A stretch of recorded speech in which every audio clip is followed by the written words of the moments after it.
मेरे वीरों ते भैनों, अज फिर मैं थोड़े नाल अज गलबात करना चाहुंदा और थोड़े कई सवाल आए ने, उन्होंने जवाब भी मैं देना और मैं जिहड़ियां गल्लां मेरे कुछ दिल दियां ने वो भी थोड़े नाल मैं पहला करना चाहुंदा। पहली गल तो यह है जो साढ़े सारे पंजाबियों के अज मन च ये गल बसी हुई है कि साढ़े वीर साड़ी भैनां बच्चे अज दिल्ली के बॉर्डर पर बैठे ने। सब उस वास्ते बैठे ने कि जिहड़ी ये सेंटर की सरकार है जिन्हां ने कानून साडे खेती दे कीते ने बगैर सानू पुछे और ये जानते हुए कि उन्होंने कोई अधिकार नहीं है करन दा, क्योंकि जिथे ताईं खेतीबाड़ी का साडे कॉन्स्टिट्यूशन दे विच संविधान दे विच है वो स्टेट का सबजैक्ट है, उन्हों का सेंटर का सबजैक्ट नहीं है। शेड्यूल 7 का 2वां हिस्सा दे विच 2 हिस्से ने। पहला हिस्सा दसदा है कि किहड़ियां चीज़ां सेंटर संभालदी है और दूजा हिस्सा दसदा है कि स्टेटां दे कोल की है। और एग्रीकल्चर खेतीबाड़ी स्टेटां का सबजैक्ट है। बगैर सानू पुछे बगैर कानून कुछ बदले फट जाके नवे कानून चक के उत्थे मारे और हालात ये बना देते। अज किसानी थोड़ी उत्थे बैठी है। क्यों? अज तुसीं देखिया किन्ने बजुर्ग उत्थे बैठे ने।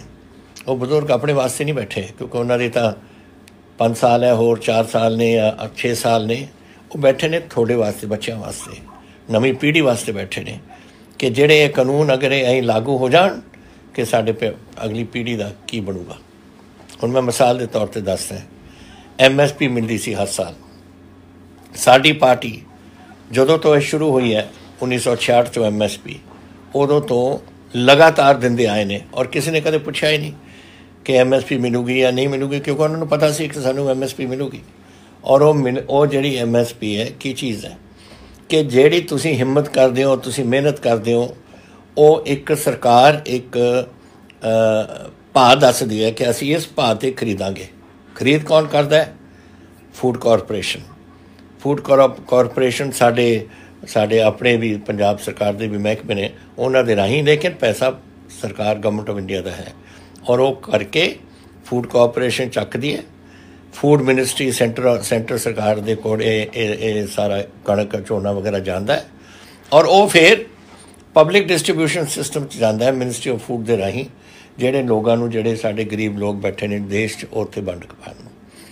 MSP चकता, मंडी सिस्टम चकती, जिहड़ा कुछ PDS का सिस्टम पता नहीं इन्होंने कैसे लागू रखना है, क्योंकि अगर FCI नहीं रहेगी, FCI भी चकन वास्ते इन्होंने सब कुछ करता, फिर कौन वंडूगा गरीबों वास्ते। और ये हालात मैं तुहानूं दसना चाहुंदा, जिस दिन ये बहस चल रही सी विधान सभा दे विच, उस दिन एक MLA साहब ने उत्थे बयान च दस्सिया सी कि उस दिन सवेरे अपने हुशियारपुर दे विच जिथे MSP सी मक्की दे विच 1800 रुपए, उस जिहड़ा कोई मंडी दे विच लैके गया सी उहनूं 600 रुपए ते बेचनी पई। ये होएगा साडे नाल अगर ये गल्लां होंदियां जिहड़ियां चाहुंदे ने ये साडे किसानी दे नाल करन। तां ही किसानी अज दिखनी है कि अज जिहड़े साडे 75% तां साडे किसान, किसी को 2 एकड़ है, किसी को 1 किला है, किसी को 1.5 किला है, वो कैसे अपना गुजारा करेंगे अगर तुसीं कोई भाव, उन्होंने पता भी नहीं कि सानूं मिलूगा की। अगर ये होण लग जाए उत्थे और अज जिहड़ा कणक का या झोने का तुहानूं इत्थे मिल रहा है, उहदा तुहानूं खुले मार्केट दे विच ये जिहड़े वड्डे कोई आउणगे खरीदण नूं, वो तुहानूं देण, फिर थोड़े कोल तुहानूं मिलूगा की? तुहानूं जिन्नी थोड़ी आमदन आ जाए उस तो घट जानी है। तो ये चीज़ां इन्होंने बगैर सोचे और इत्थे जाके लागू कर दी और सारी किसानी अज हिंदुस्तान की उठी हुई है। 80% साडे हिंदुस्तान के जिहड़े लोग वसते ने वो पिंडां दे विच वसते ने और अज ये इन्हां नूं तां ही किसानी अज उत्थे बैठी है ठंड दे विच। और जिस तरीके नाल बारिश आई सी, गिल्लियां रजाइयां दे विच गिले उत्थे तरपालां पाईयां ने, तरपाल पानी रोकदा नहीं और उत्थे बेचारे गरीब उत्थे अग सेकते हुए उत्थे बैठे ने सब तुहाडे सामने। और की होया? नतीजा ये निकलिया, आ लो मेरे कोल अज 76 लोगों की इत्थे खबर आई है कि साडे इस किसानी के अंदोलन दे विच पूरे हो गए हैं। बजुर्ग होने हैं ठंड दे विच इस तरीके नाल जाने। असीं अपने वल्लों हर बंदे नूं, जिहड़े मेरे कोल 76 पहुँचे ने इत्थे, मेरे कोल कागज़ शायद होर होण पर हाले तक मेरे दफ्तर के 76 पहुँचे ने, ਅਸੀਂ 5-5 ਲੱਖ ਰੁਪਈਆ ਸਾਰੇ ਪਰਿਵਾਰਾਂ ਨੂੰ ਦੇ ਰਹੇ ਹਾਂ ਉਹਨਾਂ ਦੀ ਮਦਦ ਵਾਸਤੇ। ਔਰ ਮੈਂ ਅੱਜ ਐਲਾਨ ਕਰਦਾ ਕਿ ਹਰ ਜਿਹੜਾ ਕਿਸਾਨ ਉੱਥੇ ਸ਼ਹੀਦ ਹੁੰਦਾ ਇਸ ਅੰਦੋਲਨ ਦੇ ਵਿੱਚ, ਉਹਦੇ ਇੱਕ ਬੱਚੇ ਨੂੰ ਅਸੀਂ ਨੌਕਰੀ ਦੇਵਾਂਗੇ, ਸਰਕਾਰ ਦੇਊਗੀ ਆਪਣੀ ਨੌਕਰੀ। ਇਹ ਗੱਲਾਂ ਤਾਂ ਅਸੀਂ ਕਰ ਸਕਦੇ ਹਾਂ, ਲੇਕਿਨ ਮੈਨੂੰ ਹੈਰਾਨੀ ਇਸ ਗੱਲ ਦੀ ਹੈ ਕਿ ਸੈਂਟਰ ਵਾਲੇ ਕੋਈ ਸੋਚਦੇ ਨਹੀਂ। ਆ ਦੇਖੋ ਅੱਜ ਮੈਨੂੰ ਇੱਕ ਸਵਾਲ ਆਇਆ, ਇਹ ਆਇਆ ਹਰਦੇਵ ਸਿੱਧੂ ਤਰਨ ਤਾਰਨ ਤੋਂ, ਕਿ ਇਹ ਪੁੱਛ ਰਹੇ ਨੇ ਕਿ ਇਹਨਾਂ ਦੇ ਵਿੱਚ ਇਹ ਸਰਕਾਰ ਕਦੇ ਸੋਚਦੀ ਨਹੀਂ ਕਿ ਕਰਦੀ ਕੀ ਹੈ, ਅਸੀਂ ਲੋਕ ਰਾਜ ਦੇ ਵਿੱਚ ਰਹਿ ਰਹੇ ਹਾਂ ਜਾਂ ਨਹੀਂ। ਮੈਨੂੰ ਤਾਂ ਇਹ ਤੁਸੀਂ ਉਹਨਾਂ ਨੂੰ ਕਰੋ, ਉਹਨਾਂ ਨੂੰ ਪੁੱਛੋ ਜਦ ਆਉਣਗੇ ਕੋਈ BJP ਵਾਲੇ ਕਿ ਬਈ ਤੁਸੀਂ ਇਹ ਲੋਕ ਰਾਜ ਹੈ ਜਾਂ ਕਿਆ ਹੈ, ਇੱਥੇ ਤੁਸੀਂ ਕੀ ਬਣਾ ਦਿੱਤਾ ਸਾਡੇ ਪੰਜਾਬ ਦਾ। ਮੈਂ ਤੁਹਾਡੇ ਨਾਲ ਹਰਦੇਵ ਜੀ ਬਿਲਕੁਲ ਸਹਿਮਤ ਹੈ ਕਿ ਜੋ ਇਹਨਾਂ ਨੇ ਇਹ ਕਰ ਰਹੇ ਨੇ ਇਹ ਬਿਲਕੁਲ ਕਾਨੂੰਨ ਇਨਸਾਨੀਅਤ ਦੇ ਉਲਟ ਨੇ, ਔਰ ਇਹ ਨਹੀਂ ਇਹ ਸਮਝਦੇ, ਕਿਉਂਕਿ ਉਹਨਾਂ ਦੇ ਵਿੱਚੋਂ ਤਾਂ ਬੜੇ ਘੱਟ ਲੋਕ ਨੇ ਜੋ ਕਿਸਾਨੀ ਕਰਦੇ ਨੇ। ਉਹ ਤਾਂ ਵੇਚਣ ਵਾਲੇ ਨੇ, ਖਰੀਦਣ ਵਾਲੇ ਨਹੀਂ, ਜਾਂ ਪੈਦਾ ਕਰਨ ਵਾਲੇ ਨਹੀਂ, ਉਹ ਤਾਂ ਖਰੀਦ ਕੇ ਵੇਚ ਦਿੰਦੇ ਨੇ ਅੱਗੇ। ਤੋ ਇਹ ਚੀਜ਼ਾਂ ਇਹ ਸਵਾਲ ਉਹਨਾਂ ਨੂੰ ਆਪਾਂ ਨੂੰ ਕਰਨਾ ਪਊ। ਦੂਸਰਾ ਮੈਨੂੰ ਇੱਕ ਸਵਾਲ ਆਇਆ, 64 ਸਾਡੇ ਪਟਿਆਲੇ ਦੇ ਕੋਲ ਹੈ, ਪੰਚਾਇਤ ਮੈਂਬਰ ਹੈ, ਕਿ ਇੱਥੇ ਜਿਹੜਾ ਦੁੱਧ ਵਿਕ ਰਿਹਾ ਉਹਦੇ ਵਿੱਚ ਬਹੁਤ ਮਿਲਾਵਟ ਹੋ ਰਹੀ ਹੈ। ਮੈਂ ਅੱਜ ਉਹਨਾਂ ਨੂੰ ਕਹਿ ਦਿੱਤਾ ਮਹਿਕਮੇ ਨੂੰ ਇੱਕਦਮ ਆਪਾਂ ਨੂੰ ਚਾਲੂ ਕਰਨੇ ਪਏਗਾ ਪ੍ਰੋਗਰਾਮ ਦੁਬਾਰਾ ਚੈਕਿੰਗ ਦਾ। ਔਰ ਜਿੱਥੇ ਮੈਨੂੰ ਪਤਾ ਲੱਗਿਆ ਕਿ ਕੋਈ ਇਹੋ ਜਿਹੀ ਗੱਲ ਕਰ ਰਿਹਾ ਔਰ ਬਨੌਟੀ ਦੁੱਧ ਵੇਚ ਰਿਹਾ ਲੋਕਾਂ ਨੂੰ, ਵਿੱਚ ਕੁਝ ਪਾ ਕੇ ਕਦੇ ਯੂਰੀਆ ਪਾ ਦਿੰਦੇ ਨੇ ਵਿੱਚ, ਕਦੇ ਕੁਝ ਹੋਰ ਪਾ ਦਿੰਦੇ ਨੇ, ਸਖਤ ਕਦਮ ਅਸੀਂ ਚੱਕਾਂਗੇ। ਇਹ ਮੈਂ ਤੁਹਾਨੂੰ ਗਾਰੰਟੀ ਕਰਦਾ। ਤੁਸੀਂ ਆਪਣਾ ਨਾਂ ਨਹੀਂ ਦਿੱਤਾ, ਤੁਸੀਂ ਸਿਰਫ ਕਿਹਾ ਪੰਚਾਇਤ ਦਾ ਮੈਂਬਰ ਪਿੰਡ 64 ਪਟਿਆਲਾ। ਤੋ ਜੋ ਵੀ ਹੈ ਤੁਸੀਂ ਸੁਣਦੇ ਹੋਵੋਗੇ, ਤੁਸੀਂ ਆਹ ਗੱਲ ਆਪਣੇ ਮਨ 'ਚ ਵਸਾ ਲੈਣਾ ਕਿ ਅਸੀਂ ਇਹ ਬਿਲਕੁਲ ਇਹ ਹੋਣ ਨਹੀਂ ਦੇਣੀ। ਇਹ ਪ੍ਰਵੀਨ ਸਿੰਘ ਜੀ ਪਠਾਨਕੋਟ ਤੋਂ ਕਹਿ ਰਹੇ ਨੇ ਕਿ ਸਾਡੇ ਪਿੰਡ ਵਿੱਚ,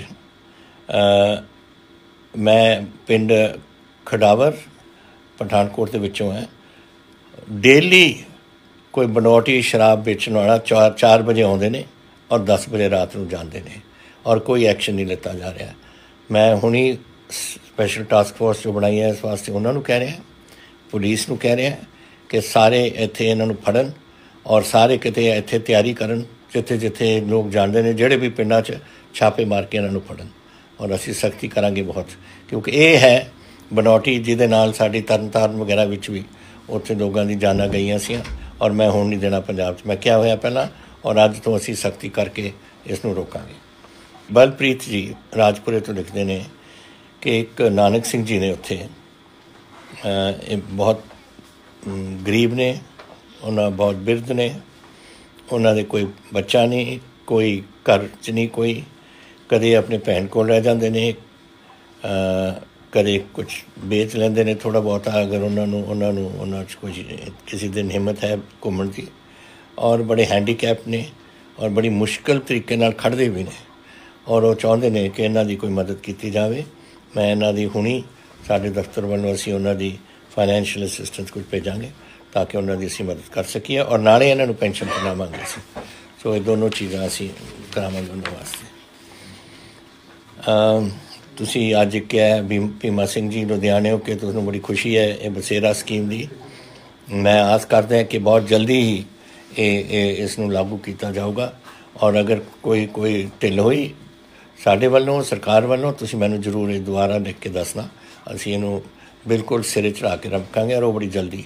ਮੈਂ ਤਾਂ ਬਹੁਤ ਦੇਰ ਦੀ ਚਾਹੁੰਦਾ ਸੀ ਸਕੀਮ ਅਸੀਂ ਕਰੀਏ ਕਿ ਜਿਹੜੇ ਗਰੀਬ ਸਾਡੇ ਇੱਥੇ ਸਲਮ ਨੇ ਆਪਣੇ ਸ਼ਹਿਰਾਂ ਦੇ ਵਿੱਚ ਜਾਂ ਹੋਰ ਜਿੱਥੇ ਉਹਨਾਂ ਦੀ ਜਿੱਥੇ ਵਸਦੇ ਨੇ ਲੋਕ, ਉਹ ਜ਼ਮੀਨ ਉਹਨਾਂ ਦੀ ਨਾਮ ਕੀਤੀ ਜਾਵੇ, ਔਰ ਅਸੀਂ ਇਹ ਪ੍ਰੋਜੈਕਟ ਹੁਣ ਕਰ ਦਿੱਤਾ ਹੈ।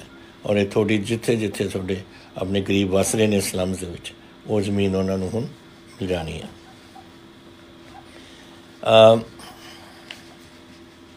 ਇਹ ਅਜੈਬ ਸਿੰਘ ਜੀ ਬੋਪਾ ਰਾਏ ਗੜਸ਼ੰਕਰ ਤੋਂ ਮੈਨੂੰ ਪੁੱਛਦੇ ਨੇ, ਔਰ ਇਹ ਮੈਨੂੰ ਪਿਛਲੀ ਵਾਰ ਮੈਂ ਗਿਆ ਸੀ ਅਨੰਦਪੁਰ ਸਾਹਿਬ, ਉੱਥੇ ਵੀ ਮੈਨੂੰ ਦੱਸਿਆ ਸੀ ਅਨੰਦਪੁਰ ਸਾਹਿਬ ਵਿੱਚ, ਔਰ ਉਦੋਂ ਹੀ ਮੈਂ ਸਾਡੇ PWD ਵਾਲਿਆਂ ਨੂੰ ਕਹਿਤਾ ਸੀ ਕਿ ਤੁਸੀਂ ਇੱਕ ਸਰਕਾਰ ਬਣਾਓ, ਕਿਉਂਕਿ ਮੈਨੂੰ ਉੱਥੇ ਕਹਿਤਾ ਸੀਗਾ, ਉੱਥੇ ਜਥੇਦਾਰ ਸਾਹਿਬ ਨੇ ਮੈਨੂੰ ਕਹੀ ਸੀ ਗੱਲ ਕਿ ਇੱਥੇ ਗੜਸ਼ੰਕਰ ਤੋਂ ਇਹ ਜਿਹੜੀ ਸੜਕ ਹੈ ਬਹੁਤ ਮਾੜੀ ਹੈ।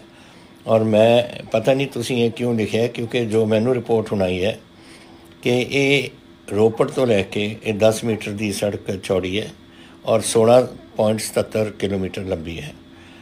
ये 15.67 थोड़े किलोमीटर कंप्लीट हो गए, 1 किलोमीटर बचता है और वो होले महल्ले तो पहला यदी मुरम्मत कंप्लीट हो जानी है। दूसरा जो हुशियारपुर के सड़क बन यही सड़क आँदी है उन्होंने जिले वो 22.4 किलोमीटर लेंथ गढ़शंकर तो अनंदपुर साहब तक है, ये हुशियारपुर के और ये है 7.5 मीटर वाइड जिन्ना मीटर चौड़ी है। वो कंडीशन अच्छी है। एक सिर्फ 3 किलोमीटर ने खानपुर खूही के कोल जिहदी मुरम्मत की लोड़ है और वो असी होले मोहल्ले तो ये भी पूरी की जाएगी। प्रभ रतनपाल जी कपूरथले तो ये कहते हैं कपूरथला मैडिकल कॉलेज की तुसीं ऐलान कर दिता, कद शुरू होएगा? शुरू तो असी कर दिता आ हुण अगस्त इस महीने तो इस साल तो 21-22 तो जो मतलब इस साल जो अगस्त आ रहा है वो विचों साडी एडमिशनां भी शुरू हो जानियां ने। तो एडमिशन असी शुरू कर रहे हैं एकदम नैचुरली टाइम लगता है बिल्डिंगा बनाने, तो टैंपरेरी काम तो असी शुरू करके जैसे बाकी मैडिकल कॉलेजेस वगैरह लग रहे हैं आहिस्ता आहिस्ता बिल्डिंग बन जूगी, फिर आप उसनों पूरी तरीके नाल मैडिकल कॉलेज थोड़ा चलू, लेकिन काम शुरू हो जाना थोड़ा।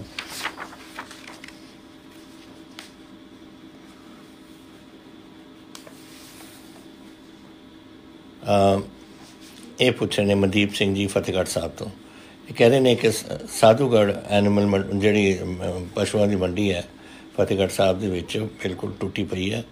ये अच्छी होंदी सी मंडी, हुण हालात माड़े ने तो यदा कुछ प्रबंध किया जाए इनू ठीक करन दा। ये मैं बिल्कुल थोड़े नाल सहमत है। एंड मार्च 21 इस मार्च 2021 जोड़ा है वो तो पहला असी कर देंगे मेरा मतलब कुछ अगले महीनों। हरी सरन जी अमृतसर तो पूछते हैं कि अमृतसर दे जोड़ा का जोड़ा फाटक है बहुत ट्रैफिक जैम होंगे ने एरिया की किया जाऊगा। असी इसनों ओवर ब्रिज बनाने की यदी जरूरत सी। हुण ये इंटायर जोड़ा आपां पैसा ये वास्ते चाहिए उसी 25 करोड़ एंड ये इंप्रूवमेंट ट्रस्ट ने रेलवे महकमे दे जमा करा दिता एंड रेलवे वाले ने टेंडर भी ये मिला लेते हैं तो मैं समझदा कि जल्दी वो काम ये शुरू हो जाए।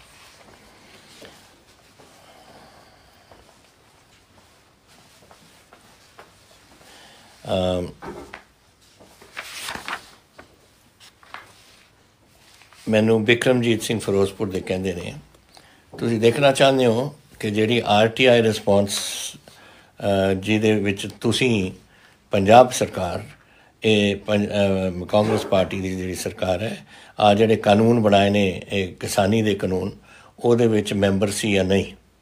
देखो मेरी गल सुनो तुसीं, जब मैं कोई गल कहना मैं कोई गलत गल नहीं कहता और मैं तुहानूं दसना चाहुंदा की होया सी। प्राइम मिनिस्टर ने एक चीफ मिनिस्टर की कमेटी बनाई, उन्होंने एक चीफ मिनिस्टर बना दिता चेयरमैन और सारे स्टेटां नूं जिहड़े बनाउणा चाहुंदे बुलाए, पंजाब नूं नहीं उन्होंने पाया विच। उत्थे उन्हां दी पहली मीटिंग हुई और पहली मीटिंग दे विच उत्थे पंजाब नहीं सी जदों उन्होंने पोलीटिकल फैसला कर लिया। फिर मैं उन्होंने चिट्ठी लिखी कि असी 40% अन्न का भंडार भरते हैं पंजाब वाले और तुसीं सानूं इहदा मैंबर क्यों नहीं बनाया। फिर उन्होंने चिट्ठी सानूं भेज के एक मैंबर साडा बनवाया, पंजाब गवर्नमेंट का बनाया और एक मीटिंग होर हुई।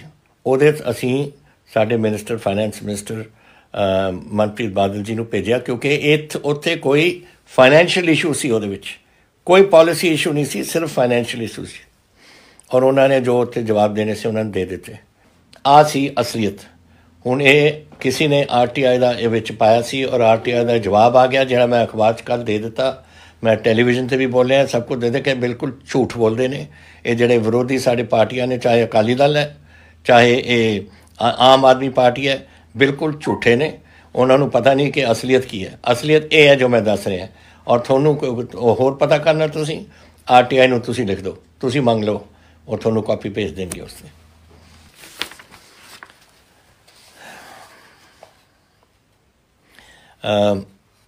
मोहित भगत जी पूछते हैं कि JEE और LDC PSPCL ਕੁਛ ਉਦੋਂ ਕਦੋਂ ਰੱਖੇ ਜਾਣਗੇ। ਇੱਕ ਤੁਸੀਂ ਕਹਿ ਰਹੇ ਹੋ ਕਿ ਮੈਂ ਤੁਹਾਡਾ ਇਮਤਿਹਾਨ ਤੁਸੀਂ 1 ਸਾਲ ਹੋ ਗਿਆ ਪਾਸ ਕੀਤੇ ਨੂੰ, ਡਾਕੂਮੈਂਟ ਦੀ ਵੈਰੀਫਿਕੇਸ਼ਨ ਵੀ ਹੋ ਗਈ ਹੈ, ਅਤੇ ਮੈਂ ਤੁਹਾਨੂੰ ਦੱਸਣਾ ਚਾਹੁੰਦਾ ਮੋਹਿਤ ਜੀ ਕਿ ਤੁਹਾਡੇ ਅਪੋਇੰਟਮੈਂਟ ਆਰਡਰਸ ਇਸ ਮਹੀਨੇ ਦੇ ਵਿੱਚ ਹੀ ਇਸ਼ੂ ਹੋ ਜਾਣਗੇ। ਇਹ ਤਰਨਦੀਪ ਜੀ ਨੇ, Tarandeep Bilaspur news editor, New Zealand ਤੋਂ ਆਏ ਨੇ। ਪੰਜਾਬੀ ਨਿਊਜ਼ ਵੀਕਲੀ ਹੈ ਕੋਈ, ਪੰਜਾਬੀ ਨਿਊਜ਼ ਪੇਪਰ ਨਿਊਜ਼ੀਲੈਂਡ, ਬੜਾ ਨੰਬਰ ਟੈਲੀਫੋਨ ਨੰਬਰ ਵੀ ਆਪਣਾ ਦਿੱਤਾ ਹੋਇਆ ਕਿ ਤੁਸੀਂ ਕਿਹਾ ਕਿ ਮੈਂ ਤਰਨਦੀਪ ਹੈ, ਨਿਊਜ਼ੀਲੈਂਡ ਤੋਂ ਆਇਆ ਹੋਇਆ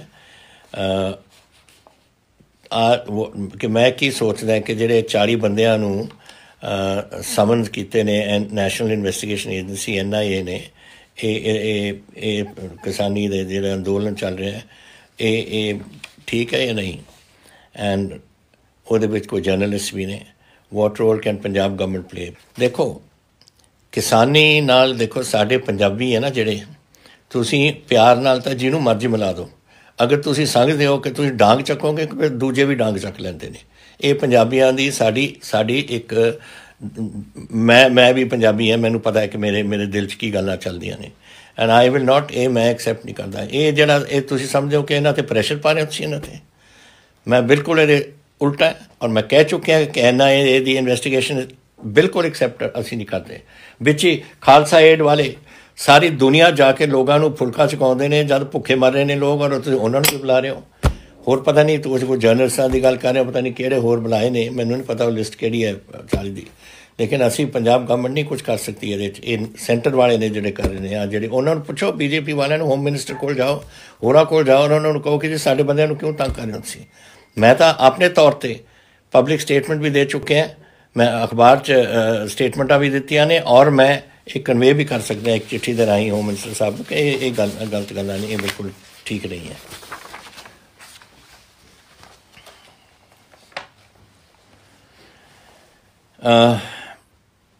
ਨੰਬਰਦਾਰ ਪਰਮਿੰਦਰ ਬਰਾੜ ਜੀ ਮਲੋਟ ਤੋਂ, ਤੁਸੀਂ ਕਹਿ ਪੁੱਛਿਆ ਮੈਨੂੰ ਕਿ ਤੁਹਾਡੀ ਮਲੋਟ ਦੀ ਸੜਕ ਮਲੋਟ ਮੁਕਤਸਰ ਬੜੀ ਖਰਾਬ ਹੈ, ਇਹਦਾ ਕੀ ਕੀਤਾ ਜਾਵੇ। ਇਹ ਨੈਸ਼ਨਲ ਹਾਈਵੇ ਹੈ, ਐਂਡ ਇਹ 21-22 ਦੇ ਵਿੱਚ ਇਹਦਾ ਪ੍ਰੋਗਰਾਮ ਬਣਿਆ ਹੋਇਆ ਉਹਨੂੰ ਠੀਕ ਕਰਨ ਲਈ। ਇਹ ਥੋੜ੍ਹਾ ਜਿਹਾ ਜਦੋਂ ਮਾਘੀ ਦਾ ਮੇਲਾ ਹੋਇਆ ਸੀ, ਥੋੜ੍ਹੀ ਸਾਡੀ PWD ਨੇ ਮਦਦ ਕਰਕੇ ਪੈਚਅਪ ਪੂਚਅਪ ਕੀਤੀ ਸੀ, ਲੇਕਿਨ ਹੁਣ ਸਾਨੂੰ ਨੈਸ਼ਨਲ ਹਾਈਵੇ ਵਾਲਿਆਂ ਨੇ ਦੱਸਿਆ ਕਿ 21-22 ਦੇ ਵਿੱਚ ਇਹਨੂੰ ਦਿੱਤਾ ਗਿਆ ਪ੍ਰੋਗਰਾਮ 'ਚ, ਔਰ ਇਹਨੂੰ ਕੰਪਲੀਟ ਕਰਨਗੇ। ਤੋ ਇਹ ਗੱਲਾਂ ਸੀਆਂ ਜਿਹੜੀਆਂ ਤੁਸੀਂ ਸਵਾਲ ਕਰਦੇ ਰਹਿੰਦੇ ਹੋ ਮੈਨੂੰ। ਦੇਖੋ ਜਿਹੜਾ ਕੁਛ ਹੋ ਰਿਹਾ, ਅਸੀਂ ਬੜੀ, ਇਹ ਸਾਲ ਜਿਹੜਾ ਲੰਘਿਆ ਕੁਛ ਇਹਦਾ ਹੀ ਮਾੜਾ ਸਾਲ ਸੀ। ਪਹਿਲਾਂ ਕੋਵਿਡ, ਕਿੰਨਾ ਨੁਕਸਾਨ ਸਾਡੇ ਲੋਕਾਂ ਦਾ ਉਹਦੇ ਵਿੱਚ ਹੋਇਆ, ਕਿੰਨਾ ਸਾਡਾ ਆਰਥਿਕ ਤੌਰ 'ਤੇ ਹੋਇਆ, ਕਿੰਨਾ ਜਾਨੀ ਨੁਕਸਾਨ ਹੋਇਆ। ਲੇਕਿਨ ਮਾਰਚ ਤੋਂ ਲੈ ਕੇ ਉਹ ਚੱਲਿਆ ਪਹਿਲਾਂ, ਫਿਰ ਆ ਹੁਣ ਉਸ ਤੋਂ ਬਾਅਦ ਇੰਡਸਟਰੀ ਸਾਡੀ ਔਖੀ ਤਰੀਕੇ ਨਾਲ ਉੱਠਣ ਲੱਗੀ, ਔਰ ਫਿਰ ਹੁਣ ਆ ਕੇ ਇਹਨਾਂ ਨੇ ਜਾ ਕੇ ਸਾਡੇ 'ਤੇ ਕਿਸਾਨੀ ਦੇ ਨਾਲ ਇਹ ਸ਼ੁਰੂ ਕਰਾਤਾ, ਉਹਨਾਂ ਦਾ ਨੁਕਸਾਨ ਕਰਾਤਾ। ਕਦੇ ਸੋਚਦੇ ਵੀ ਨੇ, ਮੈਨੂੰ ਕਦੇ ਸਮਝ ਨਹੀਂ ਆਉਂਦੀ ਕਿ ਇਹ ਲੋਕ ਕਦੇ ਇਹ ਵੀ ਸੋਚਦੇ ਨੇ ਕਿ ਗਰੀਬ ਲੋਕ ਨੇ, ਛੋਟੀ ਜ਼ਮੀਨਾਂ ਨੇ, ਮਸਾਂ ਆਪਣਾ ਗੁਜ਼ਾਰਾ ਕਰਦੇ ਨੇ, ਔਰ ਫਿਰ ਜਾ ਕੇ ਤੁਸੀਂ ਉਹਨਾਂ ਦੇ ਠੱਪਦੇ। ਔਰ ਦੂਸਰਾ ਮੈਂ ਪੁੱਛਣਾ ਚਾਹੁੰਦਾ ਇਹਨਾਂ ਨੂੰ, ਸੰਵਿਧਾਨ ਹੈ ਇਸ ਦੇਸ਼ 'ਚ ਜਾਂ ਨਹੀਂ? ਅਗਰ ਸੰਵਿਧਾਨ ਹੈ ਇਸ ਦੇਸ਼ ਦੇ ਵਿੱਚ, ਤਾਂ ਫਿਰ ਸ਼ਡਿਊਲ 7 ਦੇ ਸੈਕੰਡ ਪਾਰਟ ਦੇ ਵਿੱਚ, ਪਾਰਟ 2 ਦੇ ਵਿੱਚ ਐਗਰੀਕਲਚਰ ਮੇਰਾ ਸਬਜੈਕਟ ਸੀ, ਪੰਜਾਬ ਦਾ ਸਬਜੈਕਟ ਸੀ, ਹਿਮਾਚਲ ਦਾ ਸਬਜੈਕਟ ਹੈ, ਹਰਿਆਣੇ ਦਾ ਸਬਜੈਕਟ ਹੈ, ਦਿੱਲੀ ਦਾ ਸਬਜੈਕਟ ਨਹੀਂ ਹੈ ਪਾਰਲੀਮੈਂਟ ਦਾ। ਕਿਉਂ ਤੁਸੀਂ ਇਹ ਚੇਂਜ ਕੀਤਾ ਵਿਦਆਊਟ ਐਨੀ ਕਿਸੇ ਨੋਟਿਸ ਕਰਨੇ ਜਾਂ ਪਾਰਲੀਮੈਂਟ ਦੇ ਵਿੱਚ ਡਿਸਕਸ਼ਨ ਕੀਤੀ? ਲੋਕ ਸਭਾ ਦੇ ਵਿੱਚ ਪਾਸ ਕਰਤਾ ਕਿਉਂਕਿ ਉਹਨਾਂ ਦੇ ਕੋਲ ਬਹੁਤ ਮੈਂਬਰ ਨੇ। ਰਾਜ ਸਭਾ ਜਿੱਥੇ ਉਹਨਾਂ ਦੇ ਉਹ ਸਮਝਦੇ ਸੀ ਕਿ ਕੋਈ ਗੜਬੜ ਹੋ ਜਾਏ, ਉੱਥੇ ਪਾਸ ਹੀ ਨਹੀਂ ਕੀਤਾ, ਉੱਥੇ ਬਸ ਉਹੀ ਰੌਲਾ ਪਾ ਕੇ ਪਾ ਕੇ ਪਾਸ ਕਰਤਾ। ਇਹ ਤਰੀਕੇ ਨਹੀਂ ਹੁੰਦੇ ਇਸ ਕੰਮ ਕਰਨ ਦੇ। ਇਹਦੇ ਨਾਲ ਨੁਕਸਾਨ ਸਾਡਾ ਦੇਸ਼ ਹੋ ਰਿਹਾ। ਹੁਣ ਅੱਜ ਜਿਹੜਾ ਸਾਰੀ ਕਿਸਾਨੀ ਅੰਦੋਲਨ ਦੇ ਕਰ ਰਹੀ ਹੈ, ਚਾਹੇ ਤੁਸੀਂ ਕਹਿ ਰਹੇ ਹੋ ਕਿ ਸਿਰਫ ਪੰਜਾਬੀ ਕਰ ਰਹੇ ਨੇ, ਪੰਜਾਬੀ ਕਿਤੇ ਕਰ ਰਹੇ ਨੇ, ਹਰਿਆਣਵੀ ਬੈਠੇ ਨੇ, ਸਾਡੇ ਉੱਤਰਾਖੰਡ ਦੇ ਬੈਠੇ ਨੇ, ਦਿੱਲੀ ਦੇ ਕਿਸਾਨ ਬੈਠੇ ਨੇ ਜਿਹੜੇ ਦਿੱਲੀ ਦੇ ਵਿੱਚ ਪਿੰਡ ਨੇ, ਔਰ ਇੱਧਰਲੇ ਪਾਸੇ ਤੁਸੀਂ ਕੋਈ ਵੀ ਇੱਧਰਲੇ ਪਾਸਿਆਂ ਦੇ ਦੇਖ ਲਓ, ਲੋਕ ਕਿਤੋਂ ਨਾ ਕਿਤੋਂ ਆਏ ਹੋਣੇ ਆ। ਹੁਣ ਮੈਂ ਨਹੀਂ ਕਹਿ ਸਕਦਾ ਕਿ ਹੁਣ ਕੇਰਲਾ ਅਤੇ ਕਿਤੇ ਤਾਮਿਲਨਾਡੂ ਦੇ ਵਿੱਚ ਸਾਰੀ ਕਿਸਾਨੀ ਉੱਠ ਕੇ ਤੁਰ ਪਿਓ, ਕਿਸੇ ਆ ਸਕਦੇ ਨੇ ਇੰਨੇ ਹਜ਼ਾਰਾਂ ਮੀਲ ਤੋਂ, ਲੇਕਿਨ ਉਹਨਾਂ ਦੇ ਨੁਮਾਇੰਦੇ ਆਏ ਨੇ, ਔਰ ਨੁਮਾਇੰਦੇ ਉੱਥੇ ਬੈਠੇ ਨੇ। ਸਾਡੇ ਪੰਜਾਬ ਦੇ ਤਕਰੀਬਨ 80,000 ਉੱਥੇ ਕਿਸਾਨ ਬੈਠੇ ਨੇ। हरियाणे के भी इन्ने ही होने हैं, राजस्थान के भी इन्ने होने हैं, वैस्ट यूपी के भी इन्ने होने हैं, सारे कितों आए ने। तो ये तो एक अंदोलन पंजाबियों का नहीं है, सारे किसानी का अंदोलन है। और मेरा ख्याल सारे समझना चाहिए है कि उन्होंने दुख की है, और समझना चाहिए कि 11वीं बार इन्हों की हुण अज मीटिंग हुई है, पता नहीं 12वीं बार है अज। किन्ना तुसीं हो रखोगे इसनूं? तुसीं समझ लो एक की ये कोई दसो मैनू कोई नुक्स हो सकता है अगर तुसीं ये जिहड़े 3 कितनी बार कॉन्स्टिट्यूशन बदले संविधान की जब तो 1950 के विच अडॉप्ट होया है। मेरा ख्याल 130 या 140 बार इस संविधान को बदलिया गया। वो जिहड़े एक्ट से उहदे विच उहदे जो कानून बदले एक बार हो नहीं बदल सकते तुसीं? बदल के ठीक है, किसान नहीं चाहते, असी बदल रहे हैं, फिर असी किसानां नाल बैठ के कमेटी बिठा के एक नवा असी घड़ांगे और फिर असी पार्लीमेंट के विच लियावांगे। ਇਹੋ ਜਿਹੀ गल कर लो। लेकिन अड़पन के मैं तो करना है, मैं तो गल ही नहीं करनी, ये क्या मतलब होया? फिर आप लोक राज है या नहीं है?